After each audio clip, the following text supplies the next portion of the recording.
Bom dia, pessoal. Dando continuidade aos nossos vídeos explicativos, vamos hoje abordar aqui a questão da infertilidade associada com a síndrome dos ovários policísticos. Veja bem, estou me referindo a uma síndrome. Isso significa que, nessa condição, a paciente exibe algumas características clínicas e laboratoriais em resultados de exames. Ok? Não se faz o diagnóstico dessa síndrome apenas por um achado, digamos, no ultrassom. Não é o bastante. 90% das portadoras da síndrome são obesas, tá, gente? 10% magras. Esse aqui é o IMC.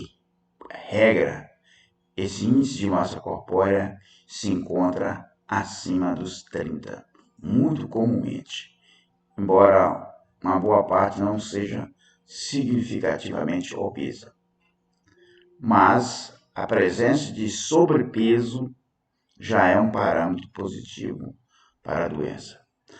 A obesidade, nessa síndrome, ela é chamada como obesidade centrípeta, ou seja, é uma obesidade que centra no tronco, na região do tórax e abdômen. E, geralmente os braços e as pernas são poupadas. Diferente daquela obesidade centrífuga que acomete a pessoa de uma forma generalizada. Uma outra característica marcante, né, que a gente observa muito na paciente é o chamado hirsutismo. Hirsutismo é um excesso de pelo,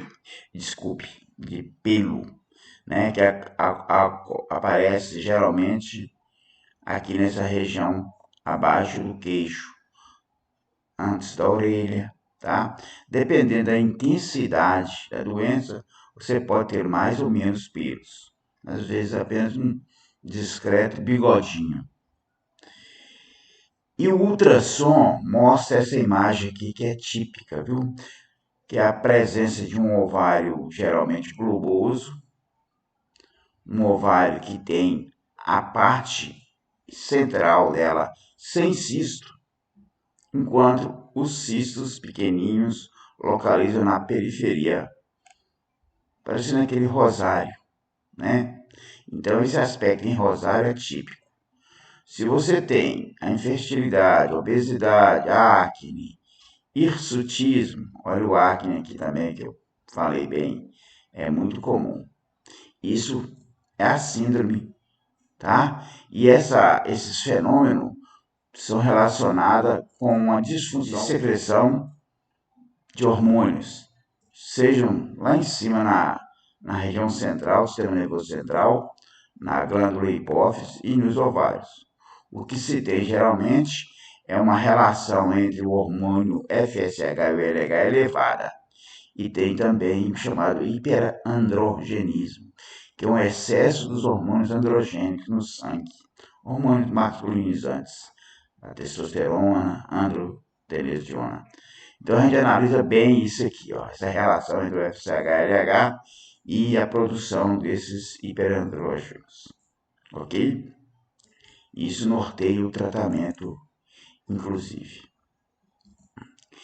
Em regra, essas pacientes apresentam irregularidades menstruais.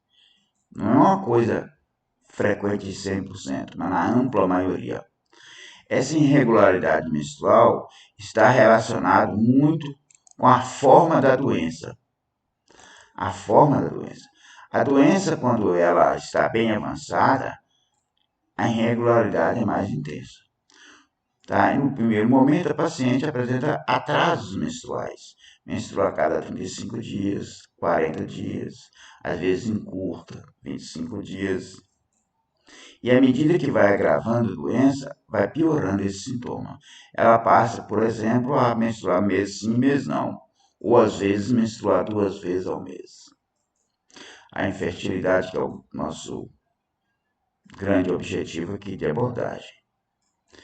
Essas pacientes, gente, apresentam o que nós chamamos de alterações endometriais. Aqui eu mostro para vocês como que é o endométrio normal. E eu mostro aqui um endométrio alterado, porque lá dentro tem uma imagem ecogênica, ó, é um pólipo endometrial. Muito comum em pacientes com essa síndrome apresentar pólipos endometriais. Trata, retira o pólipo, não corrige a situação clínica, a doença volta a aparecer de novo. E isso aqui é importante para o paciente, não somente para a questão da infertilidade, mas as pacientes com ovários policísticos não adequadamente tratadas têm um risco importante para o desenvolvimento de câncer de endométrio. Daí, deve-se pensar em engravidar, ter filhos e continuar com o tratamento geral para a síndrome, pensando em doença, pensando em diabetes, pensando em alterações de lipídios sanguíneos, lesões coronarianas e aí por diante. Essa doença ela é equiparável ao diabetes tipo 2, com suas implicações. A reserva ovariana em pacientes com ovário policístico é a única boa notícia que tem, ela é melhor, tá? Parece que quando a paciente fica longamente sem ovular, os seus óvulos são preservados em alguma extensão. Então a gente percebe aquele aspecto do ultrassom que nós olhamos e ali nós temos uma grande quantidade de óvulos, às vezes não tão boa qualidade, se a paciente estiver envelhecida. Mas há uma quantidade boa de óvulos e isso permite um tratamento utilizando a medicação em uma dose menor. Mas no caso de ovário policístico ainda persiste a questão da idade, do envelhecimento, do relógio biológico que pede solução da infertilidade quando isso incomoda a paciente. E como que a gente trata a paciente com a síndrome? Você não olha somente se ela tem infertilidade ou não. Você olha no geral e trata da forma conservadora inicialmente. Se ela tiver uma boa idade, você pode fazer a coisa certinha. E nessa coisa certa, o primeiro procedimento é afastar outros fatores que podem estar associados ou podem estar simulando essa síndrome. Nós temos algumas doenças que envolvem a glândula suprarrenal que criam status hiperandrogênico na mulher que simula ovários policísticos. E às vezes é por lesão até tumoral na glândula suprarrenal. Então você pesquisa os elementos marcadores da síndrome de ovário policístico, mas também pesquisa aqueles que não raramente estão associados de forma falsa com ovário policístico. Nessa doença, nessa síndrome, nós temos uma função da insulina prejudicada, uma resistência insulínica. Então a gente trata a paciente basicamente como se trata um diabetes tipo 2, ou seja, uma dieta que seja bastante reduzida em carboidrato, conhecido como low carb é melhor, seguramente. Essa dieta associada com atividade física moderada. O mais importante é a dieta. Pode até não fazer atividade física importante, mas a dieta é de grande relevância. A atividade física ajuda, mas numa perspectiva muito menor. Se fizermos apenas dieta sem atividade, temos resultados. Se fizermos atividade sem a dieta, não temos resultados.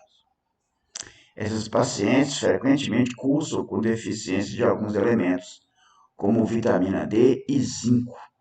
E são essas duas substâncias aqui se associam intimamente com a função da insulina e deve ser reposta, tá? Depois de estudar, faz a suplementação junto com as outras abordagens que nós estamos colocando aqui. Como eu coloquei anteriormente, o paciente, quando vai melhorando o seu estado geral, ela começa a ovular. Então é importante confirmar o status ovulatório do paciente. Muitas vezes, apenas abordando até aqui com esses elementos que eu coloquei, com emagrecimento e dieta, a paciente volta a ovular e engravida sem precisar de usar medicamento especificamente para isso. Mas quando ela persiste ainda sem ovulação, nós devemos entrar com medicamento. nós temos o citrato de clomifeno, letrozol e o hormônio FSH como recursos, tá? Devemos ser conservadores e escolher especificamente para cada caso qual é a melhor abordagem.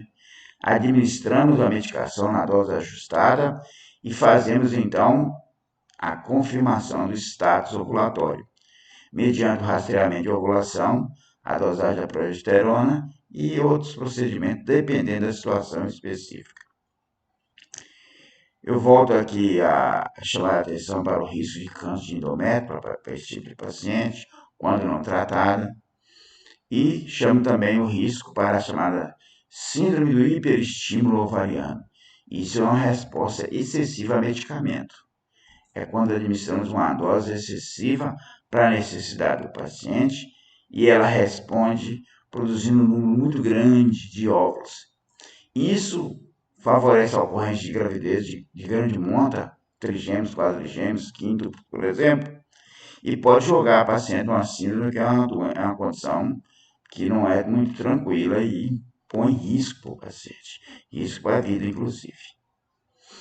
Quando fazemos toda essa abordagem, colocamos a paciente para ovular, e se ela não tiver nenhuma outra causa associada de infertilidade, nós podemos então fazer a orientação do coito, que é orientar a paciente qual é o seu período fértil e quando ela deve ter relações sexuais. Então, para obter gravidez em relação de coito, você tem que ter certeza que a paciente não tem uma outra alteração associada, como por exemplo a lesão tubária ou um prejuízo do sêmen do marido. Em 25% dos casos de infertilidade existe mais de uma causa associada.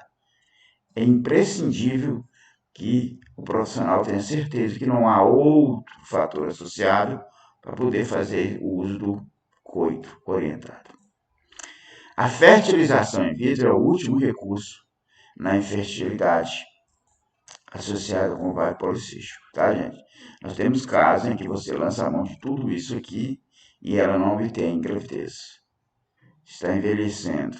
Aí então nós não podemos perder tanto tempo e lançando mão da fertilização in vitro. Então é isso, pessoal. Era o que eu tinha a abordar por hoje, tá ok? Se gostou do vídeo, passe adiante. Muito obrigado. Tchau. Fértil Reprodução Humana, uma clínica especializada no tratamento da infertilidade. Rua Tupiniquins, Montes Claros. Aqui, seus sonhos ganham vida.